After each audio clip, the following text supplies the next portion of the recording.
Good afternoon, everybody. I'm Tommy O'Brien, coming to you live from TFNN. Thanks for tuning in. Final hour trading. We got 53 minutes left to go until the closing bell. We got Google earnings, Alphabet, their earnings after the bell. And boy, quite a 48 hours. All expectations. They better deliver, man. Pressure on this market. Amazon will be tomorrow. Amazon's off 2%. Google's off 2.2% right now. How about AMD? Off by 17% right now. We kick it over to the S&P. Quite the surge higher from the intraday lows, still off by 19 points, but we're a good 1% off of the lows. The S&Ps were down almost 1.25% at one point. We're trading right now off 0.2%, off 18 points at 69.23. We take a look at the daily volume. And yeah, the one day we had a bounce in here on Monday, the lightest volume day by far, right? We rip lower on Thursday. Friday, you get the acceleration of the S&Ps. Monday, you catch a bounce. Yesterday, we trade lower. And today, we'll see if we can save itself because we're going to have the most volume we've had. We got 1 hour left to go in trading. You're going to get volume on the close. And the S&Ps already doing 1.8 million contracts. NASDAQ 100, growth stocks. Pretty similar action for the volume. We're continuing lower. You're probably going to get enough volume in the final hour of trading with volume on the close. 644,000 contracts. We're going below 686. You only need 40,000 contracts. We're going to get that plus some. And we're breaking below these levels. We'll see what the final hour looks like. It's been quite a day. Volatility everywhere right now in this market. Dow leading the way. Man, Basil Chapman's had some great calls with the Dow, talking about a rotation. I was thinking of him this morning. Some of those Dow equities. Dow up by 348 points right now, up 0.7%. And the Russell off by 0.6%. Be careful in the crypto sector, folks. These are arbitrary prices, right? Tell me the difference of why Bitcoin should be trading at 73,000 versus why it should be in trading at 7,300. Demand and supply, they're arbitrary values. You can still own a fraction of it. That was always a risk out there. But it doesn't make sense where this market is. It doesn't make sense with the worry in the dollar, the flock to gold, that even with everything going on, you cannot find a bid in crypto right now. Be careful. You jump over to gold. So the volatility continuing in gold. Now, let's put it on a 15-minute. You open near 5,078. You trade as low as 48.67. So $200 to the downside. I mean, folks, we're moving $200 down, $100 up, and you can't even see it on these charts right now. That's a 15-minute. You go back. That looks like nothing on this chart, right? Well, that's because you have a $1,200 pullback. You're doing 200 down, 100 up. Silver right now is at $87, and you had a $9 move. Yeah, $9 move from $92 to 83, and since then we're back at 86.92. And man, it is a trader's market, folks. You got volatility we have not seen possibly ever in metals right now. But be careful in that market. Okay, not behaving rationally.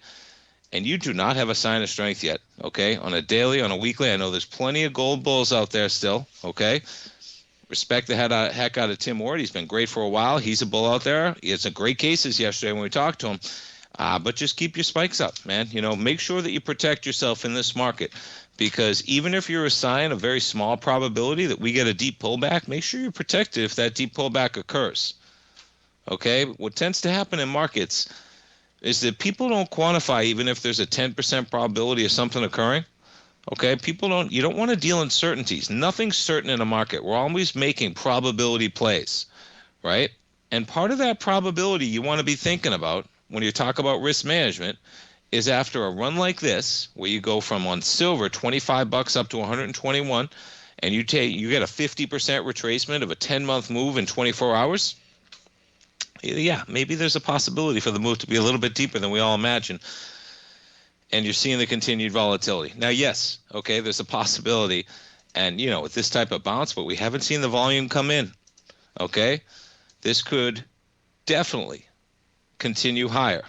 But just make sure you're protected because I think, in talking to listeners, friends, people don't think that they tend to think, I get I'm a little worried because people tend to think this time is different. Right? Like gold is at 5,000 and the bulls are in charge and they don't see a deep pullback because this time is different. But, the part of me that has history, even if you're talking about a consolidation, that would be great for equities. Okay, you get a consolidation like this, equities are going to be loving this. All right?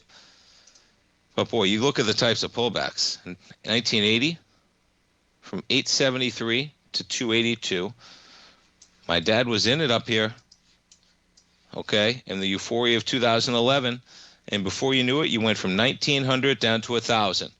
Now, that's not even a 50% pullback, okay? But the problem is when you look at the equities. Because, man, when gold goes down 50%, folks, the equities can go down by 80%. So make sure you're protected in this market. It's been a heck of a run. And in the longer-term basis, yes. Okay, there's some real room for the gold equities to run higher when, as of 2 years ago, April of 24, you had the XAU at 150. Okay, you're at 400. Well, that's great. But if you back things up, man, you had golds at almost 2,000 around that period of time. You're trading at 5,000. Those companies are worth a lot more than 2 or 3 times their value. When they were making money producing a good they could sell for $2,000 an ounce, they were making, and I'm generalizing because they have the base metals in there as well, but you had silver. They were making money, right? They were worth X amount of market capitalization in the XAU at $30. Well, guess what? Now you're making $90 on silver. You're making $5,000 on gold. And if you hold those levels, yeah, metals, they're going to be in great shape. But this volatility is not a rational market, man. When you're down $200, up $100, when you got silver trading down $9 and you can't even see it on the chart, okay, don't get lulled into thinking the security that we were just trading at 92 and this volatility is over. If anything, okay, I found myself looking at silver at $84 a couple hours before the program started. I said to myself, man, this market is lulling people into thinking that we've caught a bid, and look at silver trading exactly where we were as of the close of Friday. Yeah, it's Wednesday afternoon. We're right at $84, 83 and change. We've caught a bid. It's a trader's two-way market, man, but be careful in that market. The swings are wider than you would anticipate. Silver down $9 intraday like nothing. All right, folks, stay tuned. We're coming back, and we're going to talk some NVIDIA down 3.4%. We'll take a look at AMD as well. We're coming right back.